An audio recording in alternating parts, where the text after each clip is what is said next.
Hello and welcome to SPMIS Academy. Today we will analyze important newspaper articles of 23rd July 2020.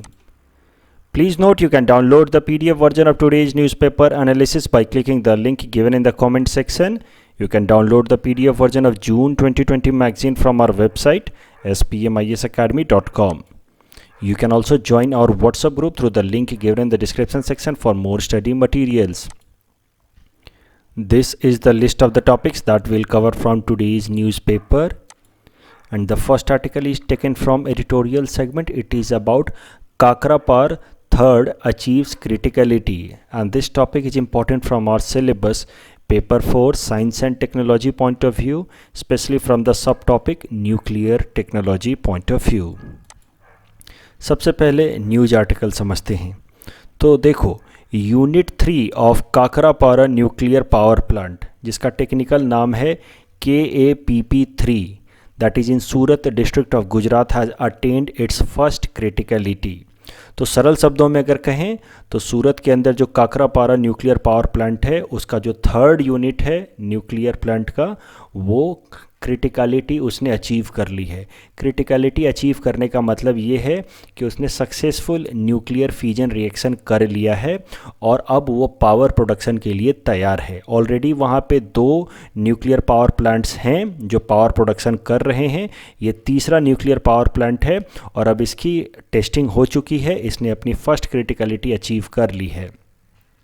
तो अब इसके बाद the next step would be to go through certain experiments and test. उसके बाद full fledged power will be produced from this KAPP3 unit of Surat power plant, और उसके बाद it will be connected with the western grid of India, और इसके साथ ही this will become 23rd reactor to enter into operation.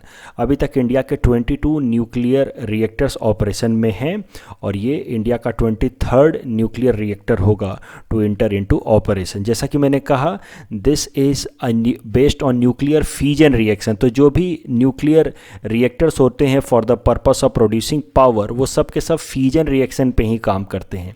तो एक बार जरा सा न्यूक्लियर टेक्नोलॉजी देख लेते हैं, न्यूक्लियर रिएक्शन देख लेते हैं वो किस तरह के होते हैं, और ब्रीफली समझ लेते हैं कि what is the meaning of controlled sustained nuclear fusion reaction. तो देखो, न्यूक्लियर रिएक्शन मतलब न्यूक्लियस, किसी भी एटम का जो कोर वाला पार्ट होता है उसको हम न्यूक्लियस कहते हैं।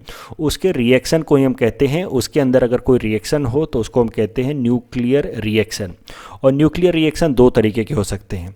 One can be fusion reaction, another can be fission reaction. Fusion reaction में 2 न्यूक्लियस आपस में फ्यूज होते हैं। जैसे फॉर एग्जांपल यहाँ देखो, एक हाइड्रोजन न्यूक्लियस है, वो दूसरे हाइड्रोजन न्यूक्लियस के साथ फ्यूज होकर के तीसरा न्यूक्लियर प्रोडक्ट बनाता है, उसको हम कहते हैं फ्यूजन रिएक्शन।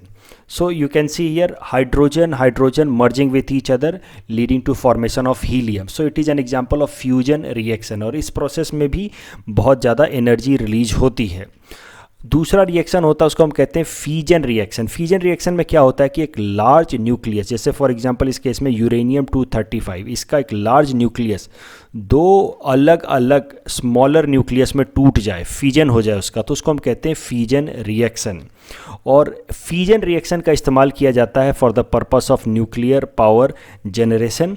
तो फिजन रिएक्शन में देखो होता क्या, जैसे ये है यूरेनियम 235, उसके ऊपर न्यूट्रॉन को बम्बार्ड किया जाता है, एक न्यूट्रॉन से अटैक किया जाता है इसके ऊपर।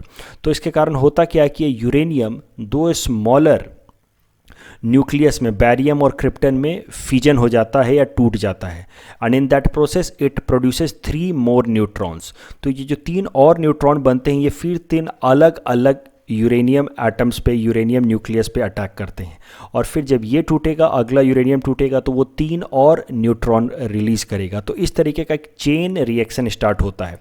अब प्रॉब्लम क्या है कि इस चेन रिएक्शन को कंट्रोल करना ही सबसे डिफ़िकल्ट पार्ट होता है किसी भी न्यूक्लियर पावर प्लांट का। तो जब हम एक चेन रिएक्शन करा करके और उसको कंट्रोल कर लेते हैं तो हम कहते हैं कि ये न्यूक्लियर रिएक्टर की क्रिटिकलिटी अचीव हो गई है, और यही हुआ इस काकरापारा के 3rd यूनिट में। इसकी फर्स्ट क्रिटिकलिटी अचीव हो गई है, मतलब we have conducted a controlled sustained nuclear fusion reaction.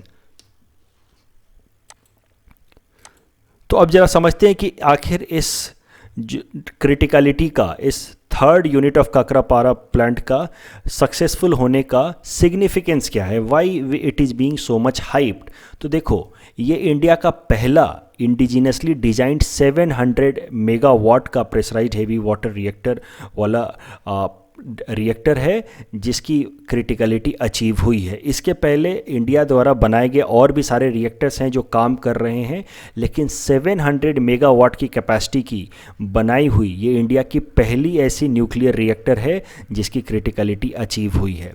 तो कैपेसिटी वाइज ये इंडिया की अभी तक की इंडिया द्वारा बनाई हुई इंडिजिनसली बिल्ड सबसे बड़ी न्यूक्लियर रिएक्टर है जिसकी सक्सेसफुल न्यूक्लियर फ्यूजन रिएक्शन हुई है। इसके पहले हमने किया है जो इंडिया द्वारा बनाई गई इंडिजिनसली बिल्ड न्यूक्लियर रिएक्टर थी उसकी कैपेसिटी थी 450 मेगावाट। तो इस कारण से ये जो सक्सेसफुल टेस्ट है of Kakrapar third unit, that is great news for India. और इसी कारण से प्राइम मिनिस्टर मोदी ने भी एक ट्वीट किया है where he said congratulations to our nuclear scientist for achieving criticality of Kakrapar atomic power plant 3 the indigenously designed 700 megawatt. ये सिग्निफिकेंस है।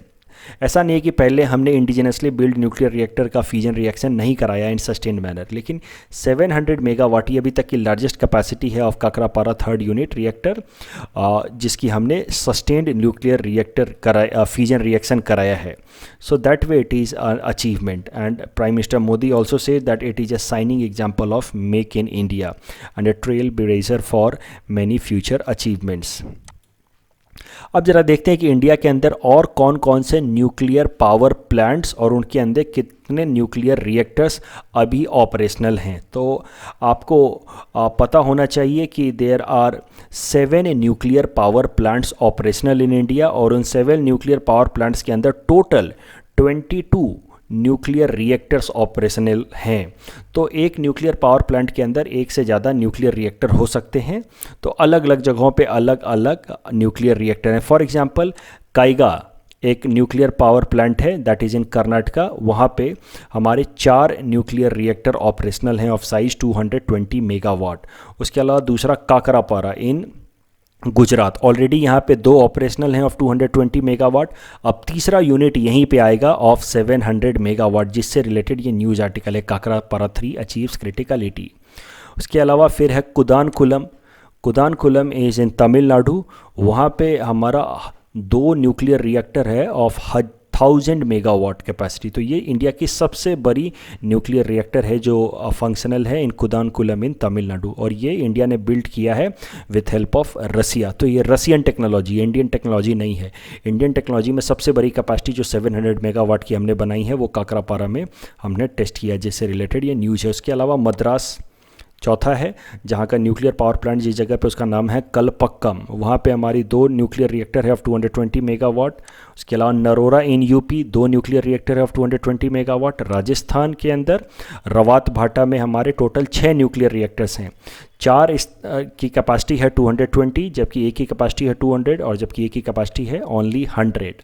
और फिर तारापुर इन महाराष्ट्र, वहाँ पे हमारे 2 न्यूक्लियर रिएक्टर हैं ऑफ 160 मेगावाट और 2 न्यूक्लियर रिएक्टर हैं ऑफ 540 मेगावाट। तो टोटल हमारी कैपेसिटी है अभी तक 6680 मेगावाट की कैपेसिटी है न्यूक्लियर सेक्टर, और total 22 nuclear reactors are operational at 7 nuclear sites in India.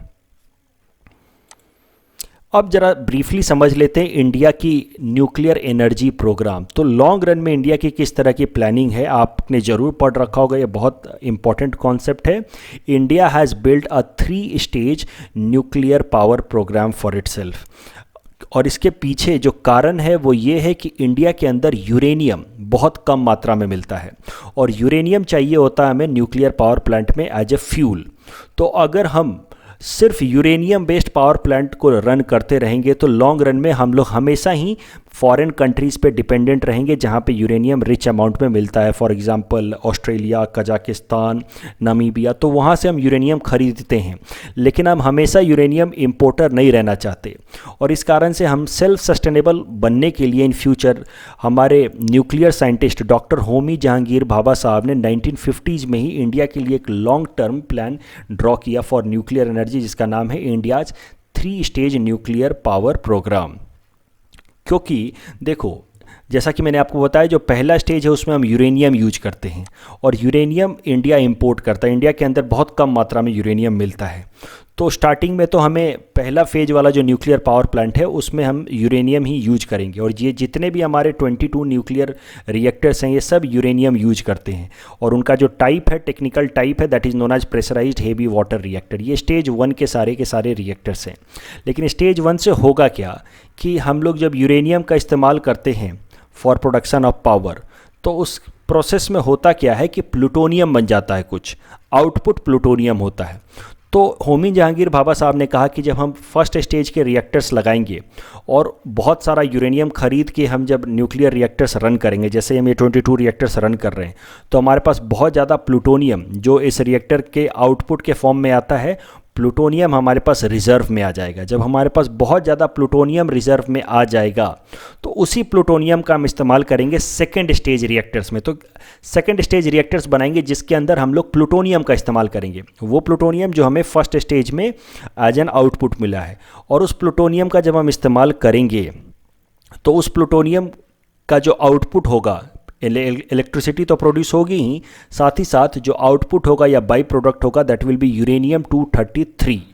सो अब इस यूरेनियम 233 का हम इस्तेमाल करेंगे इन और third stage power plants, nuclear power plant, जिसको कहा है उन्होंने थोरियम बेस्ड रिएक्टर। ये third stage nuclear power plant में हम यूरेनियम का जब इस्तेमाल करेंगे थोरियम के साथ तो बहुत ज़्यादा एनर्जी रिलीज होगी।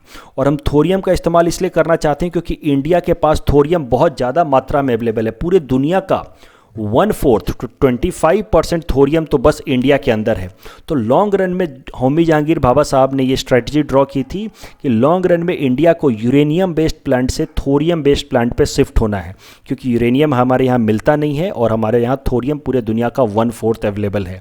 उसके लिए हम डायरेक्ट नहीं मूव कर सकते क्योंकि थोरियम डायरेक्टली फ्यूजन नहीं करता है, थोरियम के पास वो कैपेसिटी नहीं है। थोरियम को जब भी हम यूरेनियम 233 के साथ यूज करेंगे तभी जाकर के वो फ्यूजन रिएक्शन करेगा। इसके लिए हमें पहले फेज 1 से जाना होगा, स्टेज 1 से जाना होगा। यूरेनियम के हेल्प से प्लूटोनियम बनाएंगे, फिर प्लूटोनियम के हेल्प से यूरेनियम 233 बनाएंगे और फिर यूरेनियम 233 के साथ थोरियम का इस्तेमाल करेंगे तो एनर्जी रिलीज होगी। तो लॉन्ग रन में हम जब हमारे पास बहुत सारा यूरेनियम 233 होगा तब जाकर के हम अपने इस थोरियम का बहुत इस्तेमाल कर पाएंगे और उस टाइम में फिर हमें यूरेनियम इंपोर्ट करने की ज़रूरत नहीं होगी। This is India's 3 stage nuclear power plan developed by doctor Homi Jehangir Bhabha. यहाँ पे पूरा का पूरा मैंने केमिकल रिएक्शन भी सीक्वेंस में एक्सप्लेन कर रखा है, आप इसको पढ़ सकते हैं। स्टेज 1 में आप नेचुरल यूरेनियम हम लोग डालेंगे, ये नेचुरल यूरेनियम हम इंपोर्ट करते हैं, उसके प्रोसेस में इलेक्ट्रिसिटी तो प्रोड्यूस होगी ही, साथ ही साथ प्लूटोनियम आएगा। इस प्लूटोनियम को हम डालेंगे सेकेंड स्टेज रिएक्टर में जिसका नाम है फास्ट ब्रीडर रिएक्शन, और इसके साथ साथ हम थोरियम या यूरेनियम डालेंगे और इस प्रोसेस में कुछ और थोरियम निकलेगा और यूरेनियम निकलेगा, देखो। और इस यूरेनियम 233 का हम स्टेज 3 में इस्तेमाल करेंगे अलॉन्ग विथ थोरियम, और ये थोरियम हमारे पास एबंडेंस में अवेलेबल है, पूरे दुनिया का 1/4 थोरियम हमारे पास है। तो जब हम थर्ड स्टेज में पहुंच जाएंगे यूरेनियम बेस्ड रिएक्टर पे, या इसको थोरियम बेस्ड रिएक्टर भी कहते हैं, तो उसके बाद इंडिया सेल्फ सस्टेनेबल हो जाएगा। उसके बाद इंडिया को किसी भी कंट्री पर डिपेंड होने की ज़रूरत नहीं होगी फॉर इम्पोर्ट ऑफ यूरेनियम। अब जरा देखते हैं कि आखिर इंडिया इस 3 स्टेज रिएक्टर पावर प्लान में या 3 स्टेज न्यूक्लियर पावर प्लान में कितना सक्सेसफुल हो पाया है अभी तक। तो जैसा कि मैंने आपको बताया कि all 22 nuclear reactors that are operational in India are of stage 1 only. अभी भी India is yet to move to stage 2। अभी भी हमारे यहाँ पे कोई भी ऑपरेशनल या फंक्शनल फास्ट ब्रीडर रिएक्टर नहीं है। हम बिल्ड जरूर कर रहे हैं, India is building a fast breeder reactor, that means second stage reactor at Kalpakkam in Tamil Nadu, लेकिन वो अभी तक ऑपरेशनल नहीं हो पाया है।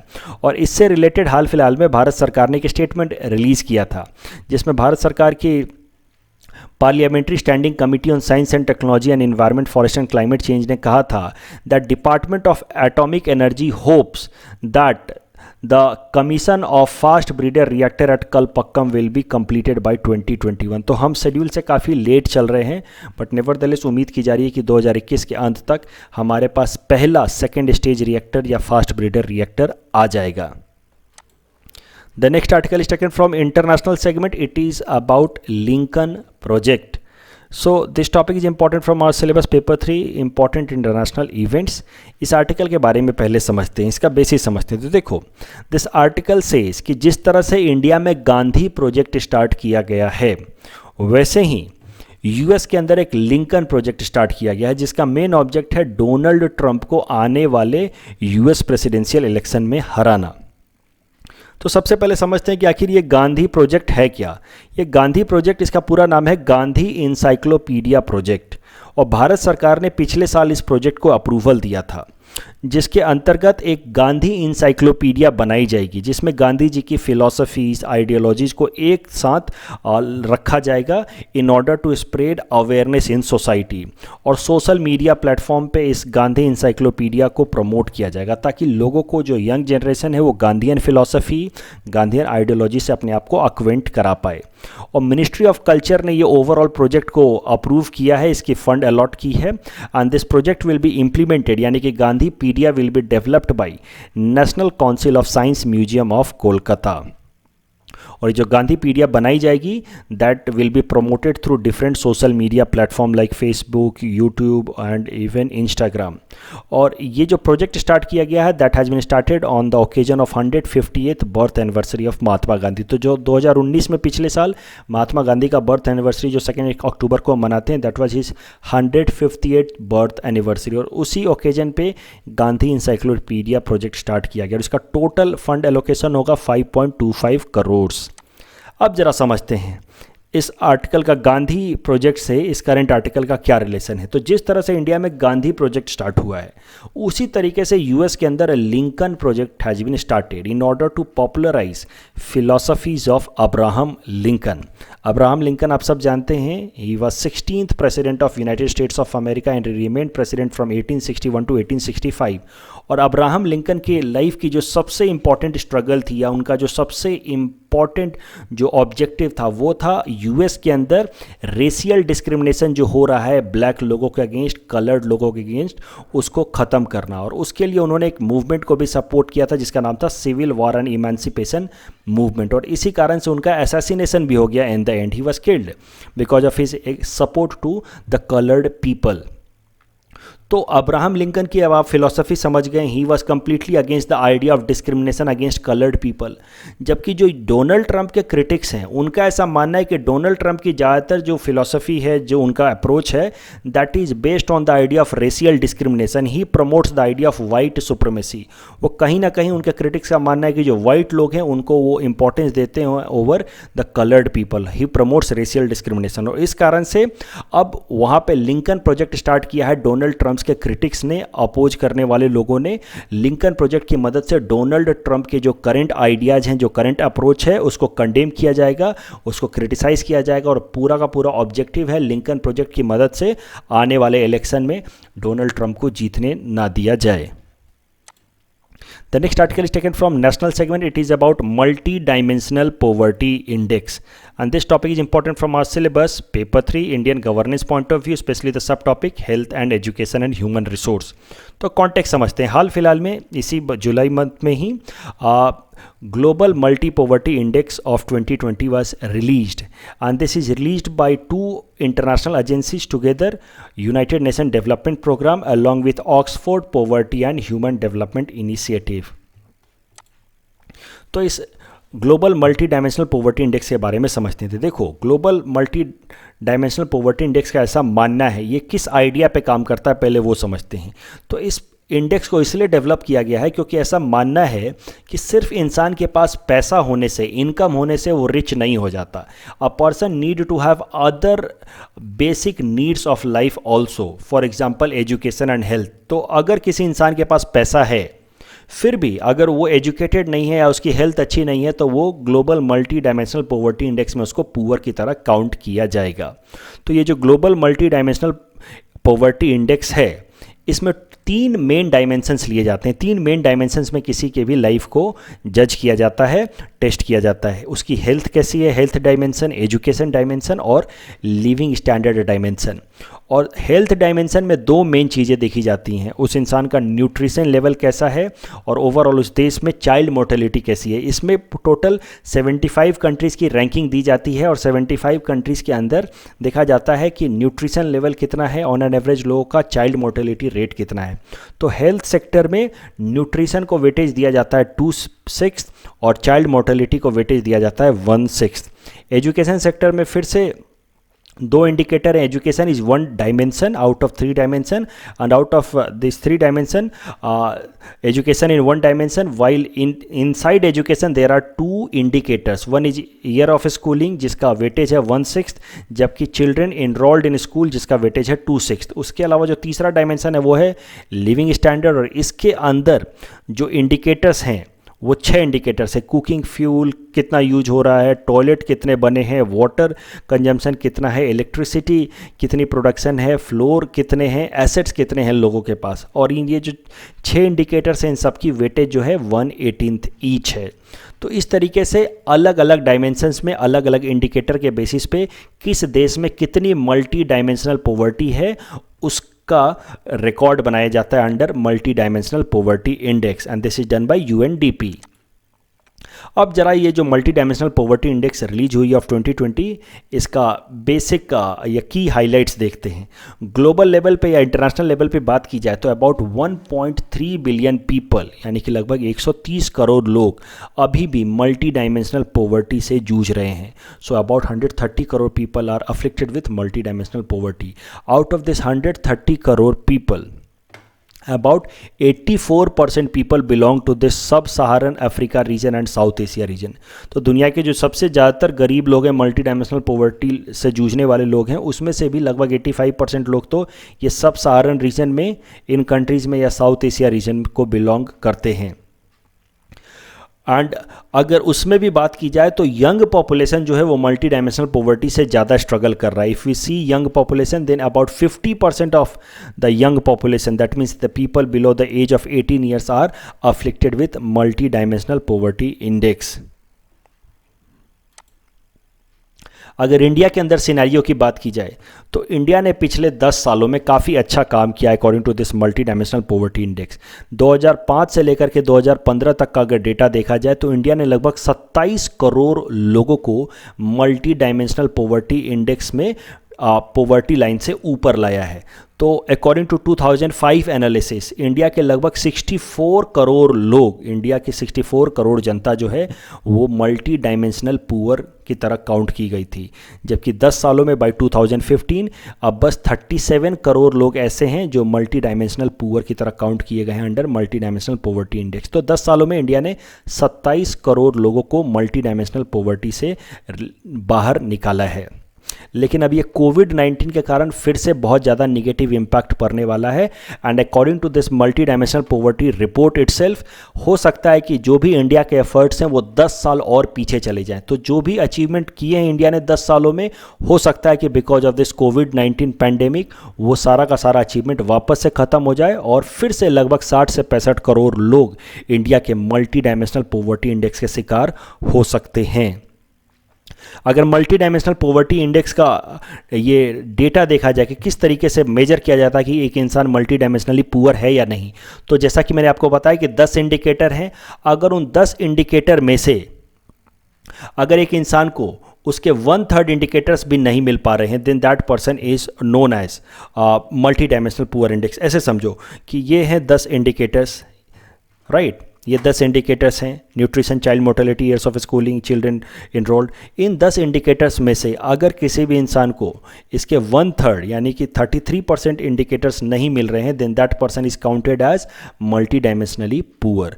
और अगर 50% से भी कम मिल रहे हैं उसको ये सारे इंडिकेटर्स की facilities, then that person is considered to be extremely multi dimensional poor. The next article is taken from Assam segment. It is about land erosion problem in Assam. This topic is important from our syllabus paper 6 natural disaster of Assam point of view. तो देखो, this article is based on interview of former additional chief secretary of revenue department of Assam, Mr. C.K. दास।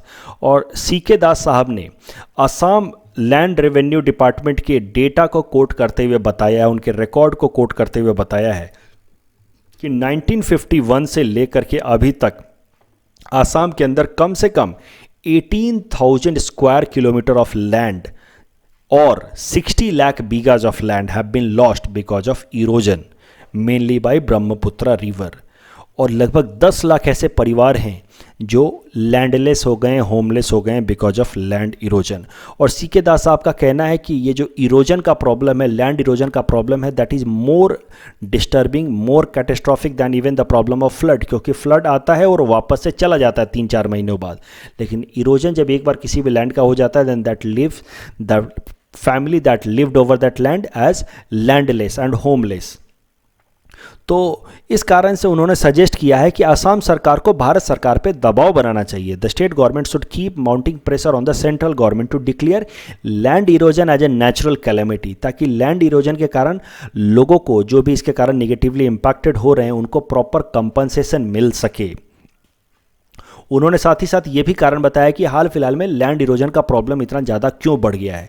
तो उन्होंने बताया कि देखो, north eastern region में 1897 में और 1950 में ये 2 ऐसे साल हैं जहाँ पे बहुत मेजर अर्थक्वेक आया था। वैसे तो अर्थक्वेक हर साल ही आता रहता है, लेकिन ये 2 ऐसे साल हैं जिस साल ग्रेट अर्थक्वेक्स आए थे नॉर्थ ईस्टर्न रीजन में। जब ग्रेट अर्थक्वेक्स आए तो उसके बाद हुआ क्या कि जो रिवर के आसपास के जो बैंक वाला एरिया है, ये सारे रॉक्स, ये मान लो ये रिवर है तो उसके आसपास का ये जो बैंक वाला एरिया है, ये रॉक्स वीक हो गए, कमज़ोर हो गए। और ये रॉक्स जब कमज़ोर हो गए तो नेचुरली इनको अब इरोड करना आसान हो गया नदी के पानी के लिए। So the river water can easily now erode these rocks that have been weakened because of great earthquakes of 1897 and 1950. In our segment Target UPSC Plan 2020, today we'll cover topic number 557 to 559. Topic number 557 is about Organization of Petroleum Exporting Countries, OPEC. OPEC is a permanent intergovernmental organization created at Baghdad Conference on September 10 to 14, 1960 by Iraq, Iran, Kuwait, Saudi Arabia and Venezuela. Its headquarters is in Vienna, Austria. OPEC's objective is to coordinate and unify petroleum policies among member countries. इस बात का ध्यान रखना कि India is not a member of OPEC. The next topic is about United Nations World Tourism Organization.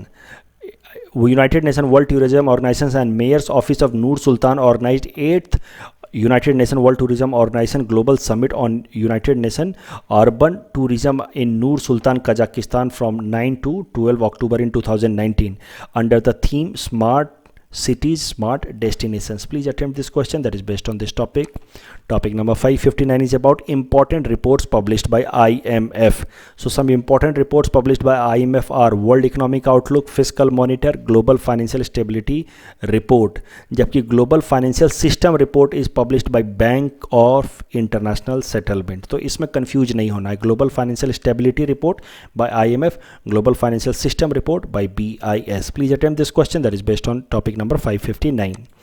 This is the answer of question number 554 to 556 that we had given in yesterday's newspaper analysis.